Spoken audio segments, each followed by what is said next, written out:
نبی صلی اللہ علیہ وسلم نے فرمایا کہ جب ایک شخص نماز پڑھ کے اسی جگہ بیٹھا رہتا ہے، ایک دم نہیں اٹھتا، جو کہ انفارچونیٹلی ہم سب کی عادت بن گئی ہے، بہت فاسٹ پیس لائف ہے ہمارا، ہوتا ہے سلام پھیرے اور بس نکلیں، جلدی کرو جلدی کرو جلدی نکلو۔ تو اس کو تو خیر ایک اسکالر میرے استاد کی طرح ہیں، روحانی استاد،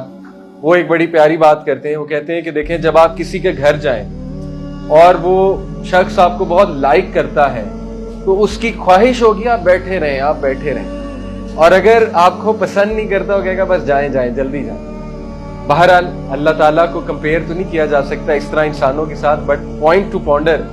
کہ اگر ایک انسان نماز پڑھنے کے بعد بیٹھا ہوا ہے، ذکر کر رہا ہے، تو مے بی اللہ loves that person so much, اللہ کہتا ہے بیٹھا رہے بیٹھا رہے، میرے گھر آیا ہوا ہے نا، بس بیٹھا رہے، یہیں پہ بیٹھا رہے۔ تو نبی صلی اللہ علیہ وسلم کی حدیث ہے کہ جو انسان ذکر کرتا ہے اس جگہ پر بیٹھ کر،